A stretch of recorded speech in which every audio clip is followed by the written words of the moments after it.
Okay guys, you should have this paper in front of you, and we're going to start on the side that says finding mean. So in math, the average is called the mean. And if you remember, I know Miss Gainey has taught with y'all about this before, but your average will be like your grade average. So on your report card, when you get a grade, that's the average of all of your grades for that 9 weeks. Okay, so mean is the sum of the data, which is like a set of numbers, divided by the number of data values. So all that means is you're going to add up, because sum means to add, all of the data that you have, so all the numbers that you have, and then you're going to divide it by the number of numbers you have. So in other words, if you have 5 grades, you would add up all of your grades and then divide it by 5. Okay? So number 3 says you can only find the mean of a numerical data set. And what that means is you have to have numbers. It has to be data made up of numbers. To find the mean of a data set, we're going to add up. Oh, there's already up. So we're going to add up all the values in the data set. Then divide by the number of items in the data set. Mean is a measure of central tendency. And all that means is you're measuring the tendency or the likeliness of being in the center of the data. So we want to know what's the average of it, what's closest to the central or the center part of the data. Number 7 says a measure of central tendency is a measure used to describe a set of data. Number 8 says mean is the best measure of central tendency to use when the data is symmetrical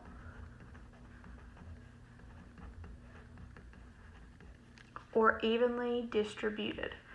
So what that means is, I'm sure you've heard the word symmetry before, so you've looked at shapes and you found the symmetry of shapes, and all that symmetry means, or for data to be symmetrical, is that it's distributed evenly. Okay? So for number 9, we're going to do this one together. We're going to find the mean of this set of data, and the data is 2, 3, 4, 5, 5. Okay? So step 1, it says to add up all the numbers. So all you do is you say 2 plus 3 plus 4 plus 5 plus 5. And you should have a calculator, so if you punch that in the calculator, you should get a total of 19.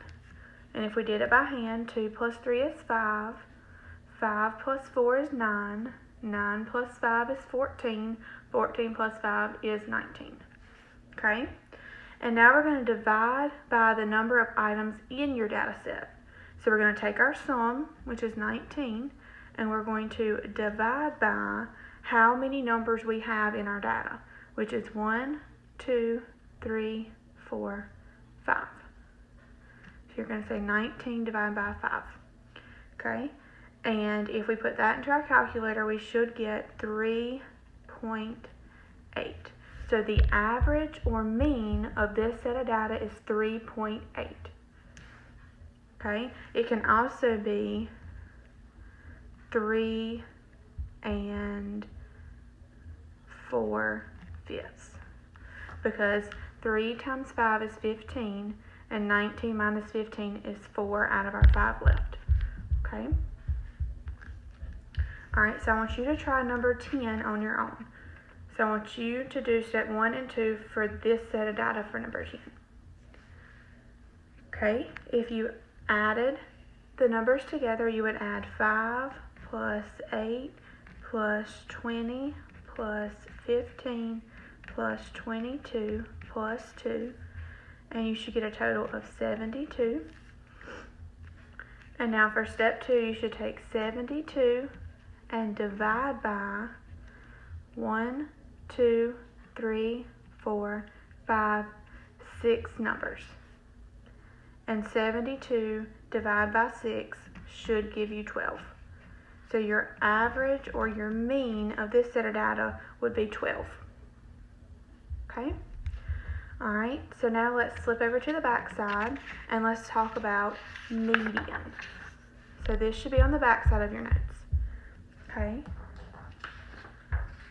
So we talked about mean, which we know is the average. So now we're going to talk about the word median. And when you see the word median, you should think middle. Okay? Median, middle. So if you want to kind of write that over to the side, you can. Alright?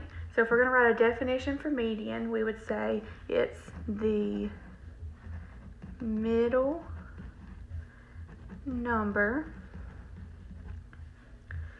in an ordered set of data.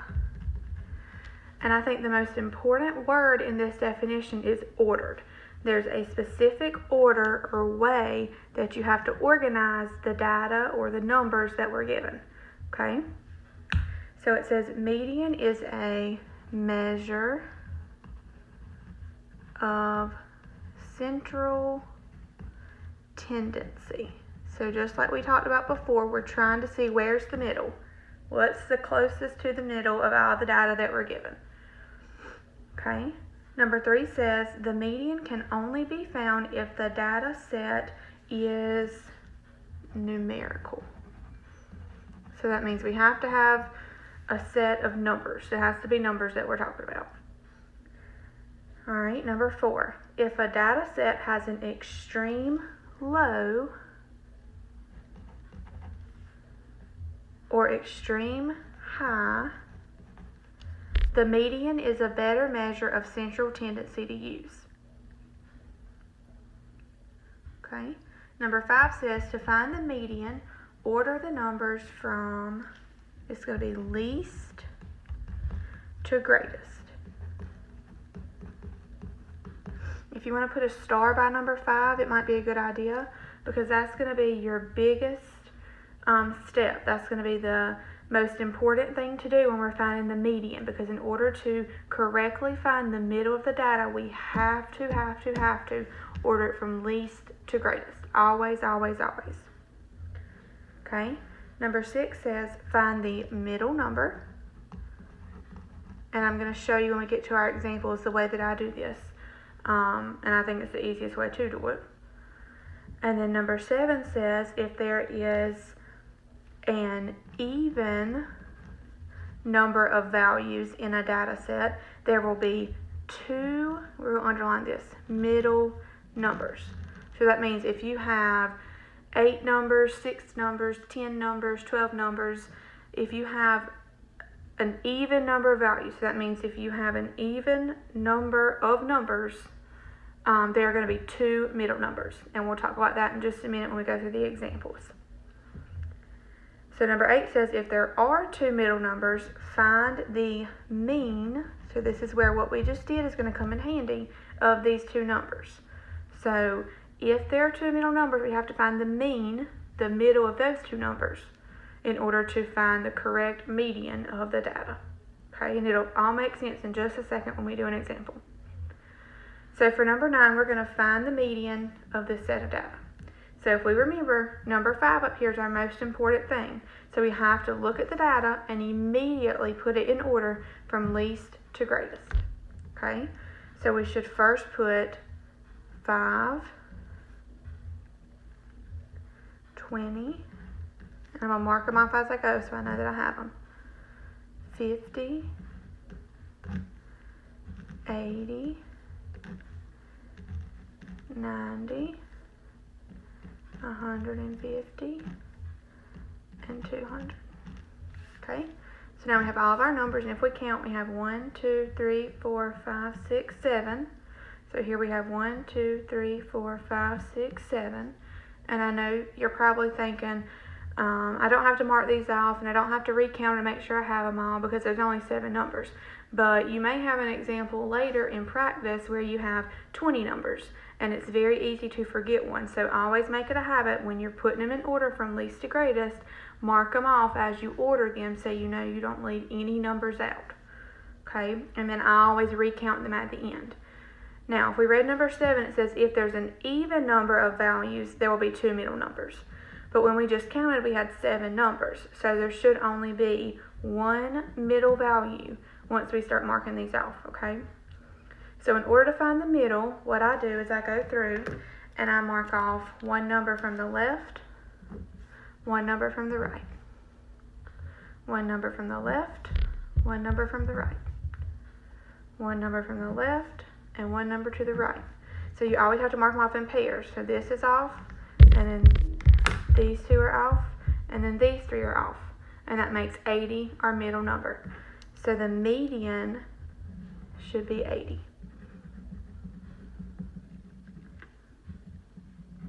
So that means if we order this data from least to greatest, the middle number is 80. Okay? Now let's look at this second example. The first thing we're going to do is order from least to greatest, always, always, always.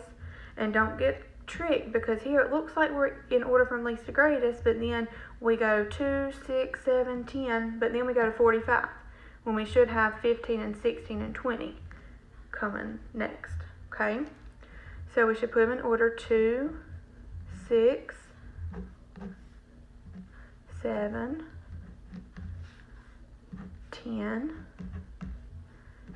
15, 16, 20, and then 45. Okay? And now I'm going to count my numbers just to make sure I have them all. 1, 2, 3, 4, 5, 6, 7, 8. And look at there, we have an even number of values. And here I have 1, 2, 3, 4, 5, 6, 7, 8. So I have them all.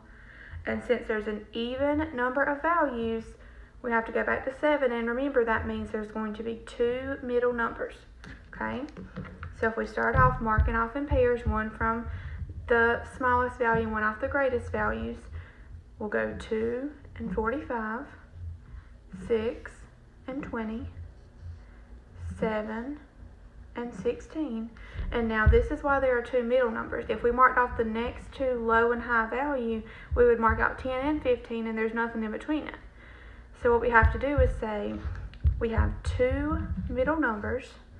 So we want to find the average or the mean. I want to find what number is in between here to be our median or our middle number.